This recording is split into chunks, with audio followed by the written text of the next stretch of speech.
तो कैसे हैं आप लोग। स्वागत है आपका जनरल साइंस की सीरीज में। आज मैं आपको फिजिक्स के बहुत इंपॉर्टेंट क्वेश्चन बताऊंगा जो एसएससी एग्ज़ाम्स और रेलवे एग्ज़ाम्स के देखते हुए बहुत ही महत्वपूर्ण हैं। और इस तरीके से बताऊंगा कि आपको पढ़ते पढ़ते ही याद हो जाएंगे और आपको रिवीजन करने की भी ज़रूरत नहीं पड़ेगी। तो पहला क्वेश्चन दिया गया है कि वाहनों की हेडलाइट में प्रयुक्त दर्पण कौन सा होता है।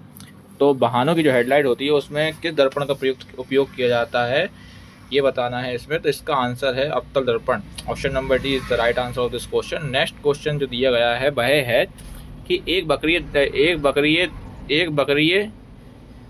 बकरीय दर्पण जिसमें परावर्तक सतह अंदर की ओर बकरीय होती है उसे कहा जाता है। तो एक बकरीय दर्पण है जिसमें अगर उसकी जो परावर्तक सतह है अंदर की ओर अगर बकरीय है तो उसे अवतल दर्पण कहा जाएगा, और अगर बाहर की ओर बकरीय है तो उसे उत्तल दर्पण कहा जाएगा। तो right answer of this question is अवतल दर्पण। नेक्स्ट क्वेश्चन इज आवेश की एसआई इकाई क्या है। तो आवेश की एसआई इकाई जो है वह है coulomb. Option number B coulomb is the right answer of this question. आवेश की इकाई जो है कूलोम होती है। उसके बाद जूल जो है वो कार्य का मात्रक होता है, एम्पियर विद्युत धारा का मात्रक होता है, वाट जो है शक्ति का मात्रक होता है। नेक्स्ट क्वेश्चन जो है वह है गति, प्रकाश की गति अधिकतम निम्न में से किस माध्यम में होती है। नेक्स्ट क्वेश्चन जो दिया गया है तो उसमें ये पूछ रहा है कि प्रकाश की गति अधिकतम इन चार माध्यम में से किस माध्यम में होती है, हवा, पानी, कांच या निर्वात। तो प्रकाश की गति जो है हवा, पानी और कांच की तुलना में सबसे अधिकतम जो होती है वह निर्वात में होती है प्रकाश की गति। तो option number C is the right answer of this question. अब अगला क्वेश्चन इसी प्रकार दिया गया है जिसमें लोग कंफ्यूज हो जाते हैं। तो ये मतलब कि दोनों अलग अलग चीज़ें, उसमें प्रकाश का पूछा था, इसमें ध्वनि का पूछा है। ध्वनि किस माध्यम से गुजर नहीं सकती है, उसमें पूछा गया था कि प्रकाश की गति अधिकतम निम्न में से किस माध्यम में होती है ना, किस माध्यम में होती है। तो निर्वात में होती है अधिकतम गति। उसके बाद अगला जो क्वेश्चन इसी से रिलेटेड दिया गया है कि ध्वनि किस माध्यम से गुजर नहीं सकती है। तो इसका भी राइट आंसर जो है वो है ऑप्शन नंबर सी, निर्वात। तो ध्वनि निर्वात से नहीं गुजर सकती है। ठोस पदार्थ, वायु, तरल पदार्थ इन सब से गुजर सकती है, लेकिन निर्वात में ध्वनि गमन नहीं कर सकती है। Option number C is the right answer of this question. Next question दिया गया है कि जो बल का समीकरण होता है उसमें एफ किसके बराबर होता है। तो इसका राइट आंसर है ऑप्शन नंबर सी, एफ बराबर एम इंटू ए। तो एफ बराबर एम इंटू ए, तो एफ जो होता है वो फोर्स होता है, और बराबर में जो एम और इंटू ए होता है वो एम यानी कि मास और ए यानी acceleration. Force is equals to mass into acceleration. Option number C is the right answer of this question. काम करने की क्षमता को क्या कहा जाता है। अगला क्वेश्चन दिया गया है कि काम करने की क्षमता को क्या कहा जाता है। क्वेश्चन, काम करने की क्षमता को क्या कहा जाता है। काम करने की क्षमता को जो है, तो इसका राइट आंसर है ऊर्जा। कार्य करने की क्षमता को ऊर्जा कहा जाता है। Option number D is the right answer of this question. Next question is यदि किसी अवतल दर्पण पर आपतन कोण 30 डिग्री हो तो परावर्तन कोण का मान क्या होगा। जैसा कि आपको पता है कि आपतन कोण का मान सदा परावर्तन कोण के बराबर होता है। तो इसका राइट आंसर जो है वह है 30 डिग्री। आपतन कोण का मान सदैव परावर्तन कोण के बराबर होता है। तो आपतन कोण यदि 30 डिग्री का है तो परावर्तन कोण भी 30 डिग्री का ही होगा।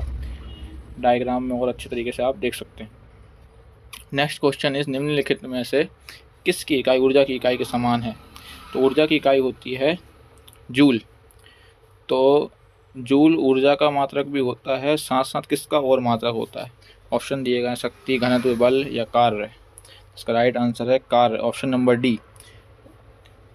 तो ऊर्जा की इकाई कार्य की इकाई के समान होती है, यानी ऊर्जा और कार्य दोनों का जो मात्रक है वह जूल होता है। नेक्स्ट क्वेश्चन इज स्थिति या आकृति में हुए परिवर्तन के कारण एक वस्तु में निहित ऊर्जा को कहा जाता है। यदि किसी वस्तु की स्थिति या आकृति में परिवर्तन होता है तो उसमें जो ऊर्जा निहित होती है उसको क्या कहा जाता है। उसको ऑप्शन नंबर सी, स्थितिज ऊर्जा कहा जाता है। नेक्स्ट क्वेश्चन इज शक्ति का सूत्र क्या है। शक्ति का सूत्र क्या होता है, शक्ति किसके बराबर होती है। शक्ति जो होती है कार्य बटे समय। शक्ति का सूत्र जो होता है कार्य बटे समय। Option number A is the right answer of this question. कार्य बटे समय बराबर शक्ति। नेक्स्ट क्वेश्चन इज अंतरराष्ट्रीय मात्रक प्रणाली के अनुसार विद्युत धारा की इकाई क्या है? तो विद्युत धारा की अंतरराष्ट्रीय मात्रक प्रणाली के अनुसार इकाई जो है वह है एम्पियर। और कूलम तो मैं बता ही चुका हूँ, कूलम आवेश का मात्रक होता है, जूल ऊर्जा और कार्य का मात्रक होता है, वाट जो है शक्ति का मात्रक होता है। तो ampere option number is the right answer of this question. Next question is निम्नलिखित उल्लेखनीय गतिविधियों में से किसमें स्थितिज ऊर्जा को गतिज ऊर्जा में परिवर्तित किया जाता है? निम्नलिखित उल्लेखनीय गतिविधियों में से किसमें पोटेंशियल एनर्जी को काइनेटिक एनर्जी में परिवर्तित किया जाता है? तो 4 उदाहरण दिए गए हैं कि क्या एक पटाखे का विस्फोट पोटेंशियल एनर्जी को गतिज ऊर्जा में परिवर्तित किया जा रहा है, या फिर एक टार्च को ऑन करने में स्थितिज ऊर्जा को गतिज ऊर्जा में परिवर्तित किया जा रहा है। तो इसका राइट आंसर जो है ऑप्शन नंबर सी, एक पेंडुलम का झूलना। जब पेंडुलम स्थित होता है तो वह स्थितिज ऊर्जा में होता है, लेकिन जब उसको हिला दिया जाता है तो वो गतिज ऊर्जा में आ जाता है, तो काइनेटिक एनर्जी जनरेट हो जाती है उसमें। तो ऑप्शन नंबर सी, एक पेंडुलम का झूलना इस प्रक्रिया का उदाहरण है स्थितिज ऊर्जा को गतिज ऊर्जा में परिवर्तित करने का। Option number C is the right answer of this question. Next question इस किसी अनुदैर्ध्य तरंग में लगातार 2 संपीड़न और 2 लगातार विरलन के बीच की दूरी को क्या कहा जाता है? तो लगातार 2 संपीड़न और 2 लगातार विरलन के बीच की दूरी को जो है तरंग दैर्ध्य कहा जाता है। Option number B.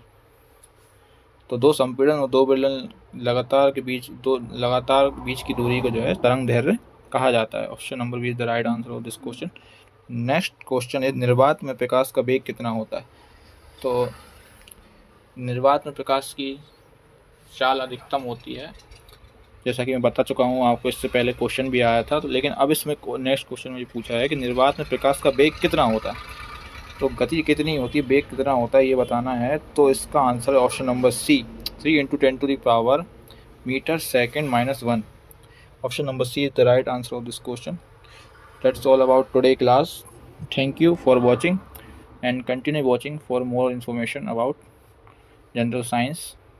Thank you.